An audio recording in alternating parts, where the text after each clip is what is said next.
right at you and rake right over the plate. So what league did you guys play? Did you have a league that you played in? Central Nebraska League. I don't know if we So had. I don't know what they call it. Did Central they have? Nebraska. That Central City was in that too, weren't they? Yep, Central City, Thornton, and Cedar Rapids, and Chihuahua. I don't know if the Clarkstown team had a league. Yep, we played Berg over there. The younger, the midgets and legion, they called it that time. I was trying to think of that too. When we started out, it was from 14, 15, and 16 in the midgets, and then 17 and 18 in they called it Legion, Junior Legion back then. Yeah. But was it like 3 years in the midgets? I don't remember. But I did remember,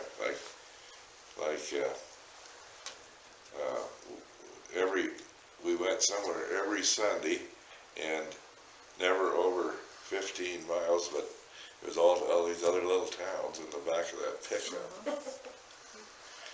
Which you wouldn't even be allowed to do. You couldn't haul 10 or 11 kids on a stake bed pickup down the dusty roads, because going to Genoa and Fullerton and a lot of them, the roads weren't paved. We were before paved roads. See, you're getting back in history, that's when we lived, before paved roads. That's kind of like going with Lee Dittmer. He didn't have that old blue van. He didn't have no seats, and we all sit in the back on the floor. And then he had the door tied up with a wire. Well, that was worse. It was a good stake bed that he had. I had found an article of some Geary or somebody played ball for like York and off that way. And he was playing for some other York, I think it was, and they didn't want him anymore. Maybe he was managing the team. And somebody came in the middle of a blizzard and asked him from Stromsburg if he would play with them that year. And he said, well, I think I'm playing with York. They said, no, I talked to the guys there, and you're not playing with them next year. So anyway, he played with them. The only transportation he had was an old motorcycle to get to games. So he put on his uniform the first game, and he boogied over to Stromsburg to play. And after the game, they called him over and said, we can't have you riding that motorcycle. You may not make it home at night. So one of the guys from Stromsburg, I think it was, had that car dealership. And he gave him a car, and he worked it out so much per game that, sort of being paid a little bit under the table, or that's the way he got his car without having to pay for it. But he had to play $900 worth of baseball to get that car.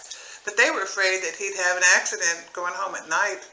He must have been a good on that player. motorcycle. No, it wasn't against the rules to pay, because I remember they used to hire a pitcher at Wells from Grand Island. I don't know. Oh, yeah. I don't know how much they paid him or who paid him. I don't know either, but it wasn't illegal to hire. You could. You didn't have to be sneaky about it. You could run out and hire a pitcher for certain big games. I don't know how they determined when they hired him, but he was a coke man or something, wasn't he? Look at that. Yeah. He was a good One of pitcher. the pops, Yeah. I don't remember if it's Coke or Pepsi or. Barry Miller, he was our coach, and he wore his Cardinal uniform. He played for the Milwaukee Brewers. I played in center field behind him. Those guys who left-hander and just swinging, the ball be coming across their forearms like curveball. He broke a kid's arm in Greeley. He swung at it and hit him there. Believe that. And when he played catch with him, he thought he caught a shot put. It was heavy. What was it? They told that story about, I don't know what his first name was, Quick from Strong. Oh, Max. Yeah, I was going to mention They Max. always told about that he hit a home run once that in a flagpole in center field, and it went over that flagpole and was still going up. He hit it so far. That was a story that they told. I didn't see it. He could hit it. Everybody backed up on the grass when he come because he was going to be screaming. I played left field and caught one in left center one day, and the next time up it hit a high one and short right, and I caught it, but I hit the right fielder and broke my jaw. That was Max Quick hit that one. That was the highest thing I ever went after. Well, that's what ended Dad's ball playing, was when, I don't know if it was your dad or Steve that they run into each other and it caved in the sternum, the bone there here. Yeah, And, It wasn't her dad, I remember that deal too. and that was out at the Santons. Yeah. Oh, that's where, But he knew it, but he wouldn't have it surgery. He just put up with it. But he couldn't run after that very much.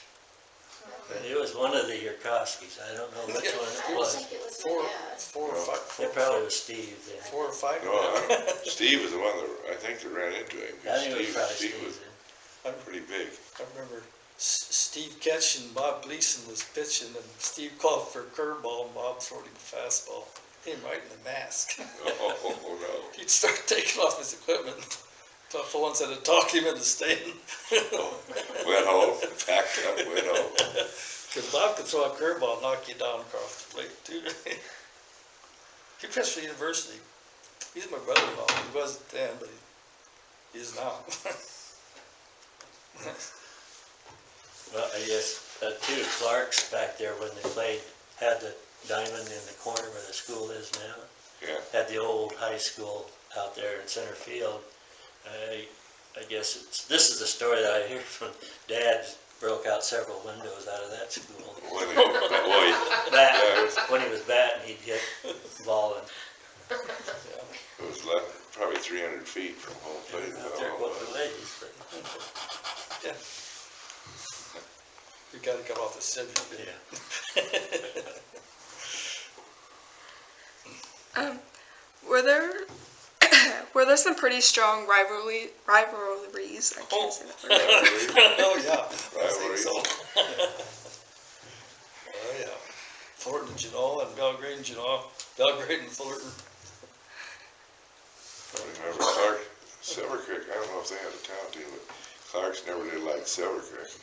I They still don't give know. them a bad time. Huh? They still have a bad time. Yeah. I remembered one Legion game, I think it was, because we were high school kids.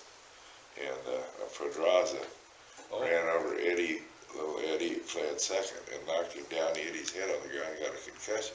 Oh, So later on that game, for some reason, he was playing third base and I was on second. And somebody hit a ball. I had no chance of making it. I ran over him. I was a better football player than I was a baseball player.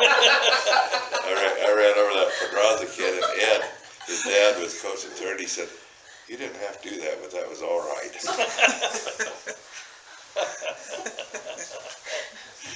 yeah, like Legion ball was Fullerton and Aurora. Fullerton in Central City. What, I guess maybe I didn't never realize, and I watched a lot of ball in my day, but did you consider your team semi-pro?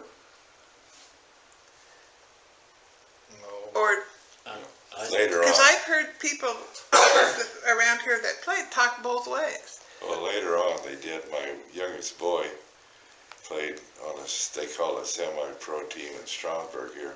Yeah. A few years ago, the one McMahon boy played on it, and they played some University of Nebraska players on some of those teams. They called it semi. They didn't get paid anything, but they played some awful good baseball. That Strasburg team there, Yeah, 12 years ago, they called it semi-pro, but in our day, I don't know, there wasn't anything that I ever heard of that they called semi-pro then. So if you paid your pitcher, which I understand was fairly common, Yeah. if your town didn't have a good pitcher, you brought somebody else in and you paid him a little bit. That still didn't make your team semi-pro? I don't know. They didn't have any rule. Never thought of it. As if the whole team got paid, then that was called Well, semi? no, those pitchers they paid, I don't know whether it was just guys that donated that liked it. I always heard that old Poodle Parkins paid a pitcher because he sat right out there by the fence and yelled and criticized or whatever every game. And they said he'd pay $25 to get that Welsh to come down and pitch or something. I'd heard that one time. So I don't know if it's just some of the townspeople that would pay a pitcher or something. I have no They idea. never took enough in at the gate to pay No. too much. No, they didn't even charge, did they? I think they had somebody at the gate. some Maybe that was the big games. big games maybe or something, but a lot of them I don't know if they even charge. I know Dad got paid for when he owned. Oh, yeah, that's right. Dad went to Strasburg, he got paid Oh, a few. yeah. They got some money, some, but nobody, I never heard of the term semi-pro until one of my boys was I've playing on heard a that couple of team. people throw it around here talking about this, and I've not They're thought not, of it in that our way time, before. they're in the 50s and 60s, did they call it semi-pro? There was a Pioneer Night League that Genoa belonged to. They didn't belong in Central Nebraska then. The Pioneer Night League, and they were paid. I know my brother-in-law was paid. He's a pitcher. Well, now, like, I was looking in the old newspapers, seeing what there was write-ups about games and stuff, you know, in the 60s, and it's talking about one newspaper in 63, the same week, in the same page, it talked about the baseball players from Kearney State Teachers College at that time that got letters, and the McMahons were one of them, and maybe some others around here, but then on the same page, it talked about the Central City Colonels, isn't that what they called their team? Yeah, right. Playing, and they were on a winning streak, and the McMahons were playing there again. Now, would they have gotten paid? Not necessarily. Depended on whether they needed him to be a I pitcher think or something. North Platte and Broken Bow, they might have been AA ball or single A, because there was like Bob Serve played there. He played for the Yankees. He was in the big leagues later on. Yeah, and then there was Billy Martin. I think he played out there. There were quite a few from around here that went off to college in the 60s. And I know not too many went to college before that. But I think Larry Munn posted something on that Facebook page about the number of people who went off about the same time maybe he was playing. But it was the McMahons. Both of them went to Kearney. Kuhn went to Wesleyan. There were 2 or 3 others that went to Wesleyan. And some went to Peru and Wayne and places like that. So then they would come back in the summer and play. Yeah, For pay Was is that what. they got paid in the summer to play. Was Bun, you're talking about Tank Bun? Tank man, yeah, that's That's who you're talking about. He was Yeah. a catcher, and then of course a pitcher, and when he called for a curveball, he'd grin and he'd get ready for it. He'd throw me one roundhouse curve. He never threw me no more. That's a nice fat pitch to hit, if you know what's coming. I have to tell you, I shouldn't take the time to tell this. He told a story, sent a story yesterday online about when he was playing. He said some ball fields had the lights on the inside of the park, just inside the fence line or whatever. And so he was playing this one game, and he had a great game, and he hit the ball, which should have gone out of the park, hit the pole, fell back into the park, so it wasn't a home run. So okay, so that's okay. Once that'll happen, maybe in 100,000 times or whatever. He said, "What's the odds of it happening twice in your ball career?" He was somewhere else a few years later in another field, and the same thing happened. And he said he never would have bet that the odds would be that he would hit a ball pole in 2 different games. But the third one, was that the one he was talking about, Lynn? He was running like crazy, ran like mad on, got to third base, and couldn't get in to home, but the umpire said he missed second, so he got called out, so all that worked for nothing. But he has lots of those stories that I wish you guys could be on that Facebook page and see some of the things they're saying are just hilarious. I remember Jan Grossenkraus one time hit one over Genoa, hit the left field pole, and I was playing right field, and it came over to me. Oh, And it was 2/3 up the pole, and it was going up, but it hit it. and you caught it, Bill? No, it didn't get quite that. It Oh. got to me, but it wasn't in the air. I wondered what the ruling would have been on that. Oh, it was foul when it hit the pole. Oh, It was in foul territory, right down the left field line.